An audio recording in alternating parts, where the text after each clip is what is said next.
Sup? Trying to think of the least professional way I can intro one of my videos. I think that's right up there.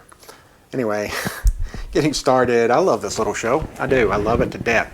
I've learned so many things myself, and I know it's impolite to brag on your own stuff, and I'm not saying it's good by any means, but I'm saying I just happen to love it because you can talk about Loretta Lynn one week, and you can talk about, in the same show, I will talk about the rap producer Wheezy. You know, it's just, it goes all over the board. I've talked about Chuck D, Public Enemy. It's just all over the place. Sports.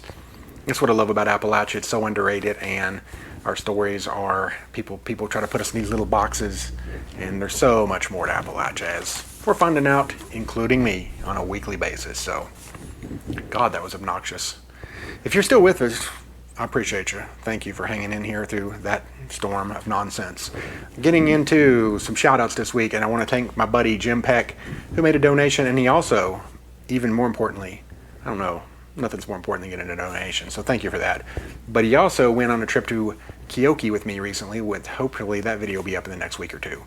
And he may even make an appearance in there, but in that video. So thank you, Jim. Good to see you as always. Also have a new patron this week, and Mr. Shawn, I think it's Grissimer, could be Grissimer, I do believe, but thank you so much for joining the patron team. Much appreciated, guys. Thank you so much for supporting this little show and my travels. It has allowed me to do a lot of things that I never dreamed I'd be able to do, and it's all thanks to you, and I never want you to forget that for one split second. So, getting into this week in Appalachian history, starting with May 10th, we go with, this is a quintessential Appalachian, Miss Maybelle Carter. She was born in May 10th, 1909 in Nicholsville, Virginia. She was a country musician and a member of the original Carter family, and they're known as the first family of country music, if you're not familiar with them. They started in 1927, and it was Maybelle, AP, which was her brother-in-law, and Sarah, her cousin, and they, like I said, they were considered the first family of country music, and they were one of the very first commercial country music acts that came out. They actually recorded at the Bristol Sessions down here, and with just right down the road from me, literally. And they recorded for Ralph Peer, and that kind of took off, and they had a string of hits, and that went on for decades, really. Maybelle herself, individually, was known, she played the auto harp, she played the banjo, but she's really known for her guitar playing. She developed what's called the Carter Scratch, and it's a scratch style of guitar playing, and it was so innovative in its time, and people still use her guitar playing to learn with. Matter of fact, the first time I played guitar, they taught me, the very first song I learned was Wildwood Flower, which is, I think she was a co-writer, but she actually helped write that song. Maybe she was just the writer, but she had a big hand in writing that song, and it is still, a lot of people I know, it's the very first song they learned to play on a guitar, so we have Miss Maybelle Carter to thank for that. So she was, as part of the Carter family, she was inducted into the Country Music Hall of Fame in 1970, and her and Sarah were the first female performers to be inducted into the Country Music Hall of Fame. Miss Maybelle died in 1978, but her legacy and that family's legacy lives on and on and on. Moving on to May 11th, Chang and Ing Bunker were born in 1811. Now, they were born in Siam, which is now part of modern-day Thailand, but they were conjoined twins, and they actually were the people who popularized the word Siamese twins that we're so familiar with today. They settled in 1839 into Mount Airy, and that is where they made their big mark here in the United States. They became citizens. They actually owned slaves. They were both married, and this blows me away. They actually fathered between them 21 children. Now, I don't want to, let me make no mistake about that, but I can't even conceptualize how that all worked. They may have invented another term. I'm not going to go down that rabbit hole. Anyway, forgive me, please. I'm not drunk. Didn't sleep well last night, but I'm not drunk. But, and this is a weird thing too, their families lived in different homes. Now, can you imagine this? Supposedly, I don't know what they did on the 7th day, but for 3 days they lived in one home with that family. The other 3, they moved in with the other guy's family. And I'm thinking, what happened on that 7th day? I guess they alternated possibly. But I thought, man, what a weird existence that had to be for everybody.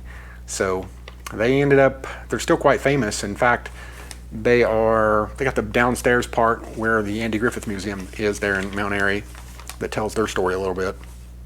And they died at 62 years of age, just a few hours apart.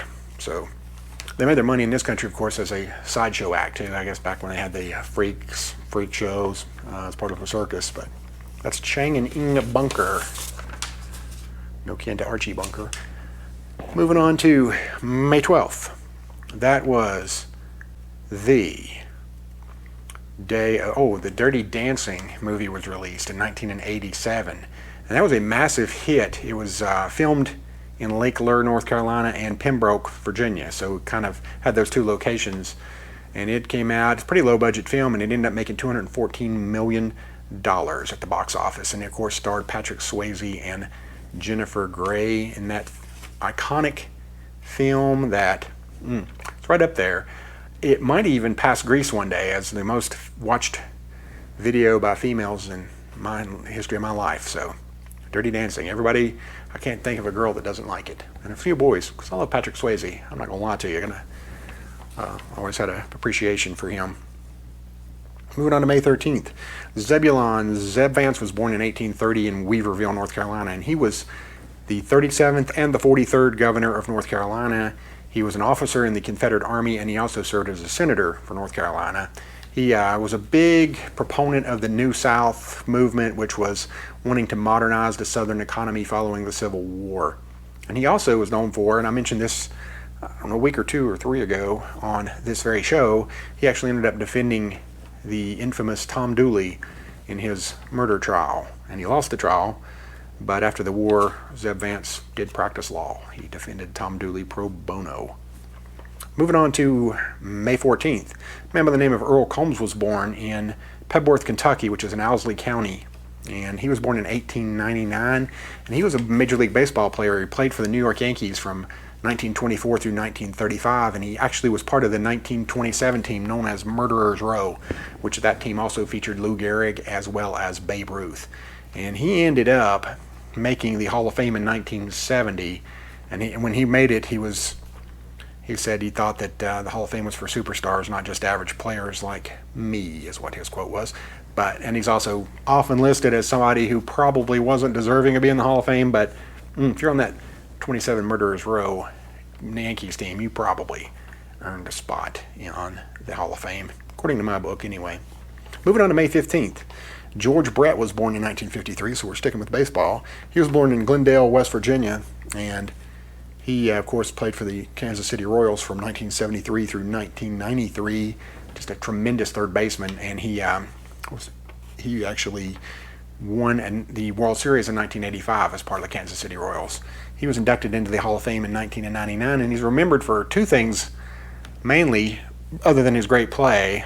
He was the pine tar bat incident where he was caught and ejected for using a bat with too much pine tar on it, and he just goes off ballistic. You can probably find that, I'm sure you can, here on YouTube.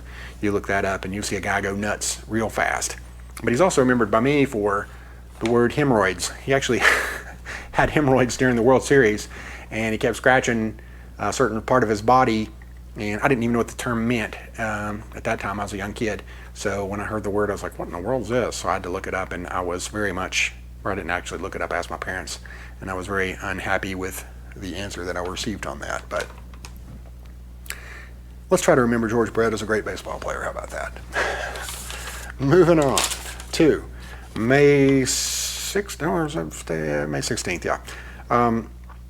No, it's staying at May 15th, I'm sorry. It was the birth date of Smilin Sid Hatfield in 1891 or 1893, still kind of undetermined. But he was born in Pike County, Kentucky, and he ended up being, although you hear the name of Hatfield, and from that area you automatically link him with the Hatfield-McCoy feud, which he was kin to that family, but he's more known for his time as the chief of police of Mate 1, West Virginia, as he earned the nickname of Smiling Sid because he had gold caps on his teeth, and you can still see pictures of him right there with the gold caps on, and he's quite the handsome, dashing fellow, actually.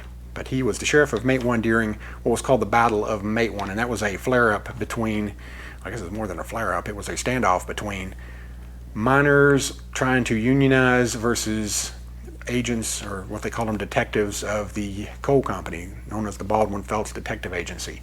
So they met on the streets of Mate 1, and something touched out off a gunfight, which ended up leaving the mayor, who was an advocate of Sid Hatfield, and 2 miners dead, along with 7 agents of the Baldwin Felts Agency, including Albert Felts and Lee Felts, the 2 brothers from that agency. So it was a major event in the history of the mine wars, battles that occurred in southern West Virginia during their attempts to unionize. And I'm telling you, if you've ever been to Mate 1, if you ever have a chance to go, you really need to check out the Mine Wars Museum.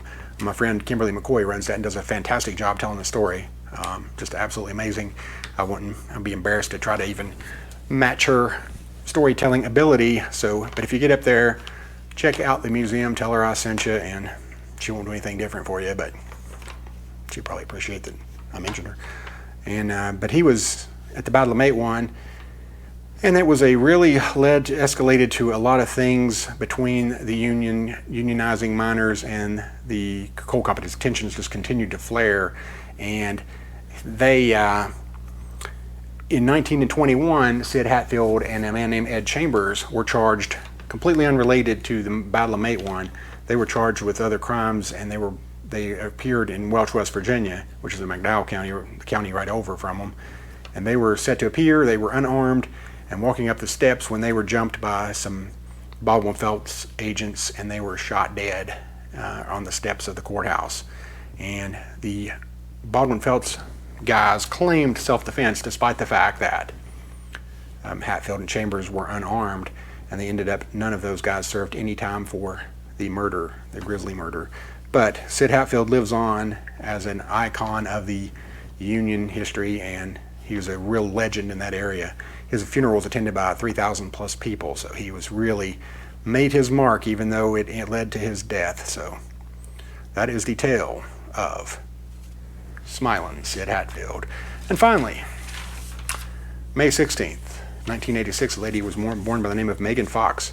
She was born in Oak Ridge, Tennessee, and she's, of course, an actress who has appeared in films, the Transformers series, as well as Teenage Mutant Ninja Turtles, which, sadly to say, is why I know her, because my sons watch those movies. But anyway, that's Megan Fox, and she's still an actress who performs even to this day. So that's a wrap on this week in Appalachian history. I hope you enjoyed this show. Appreciate you guys for watching, and like and subscribe and commenting, ignoring, tolerating, just letting it play through just to have background noise. Much appreciated. And I will check you guys out again next week. Thanks.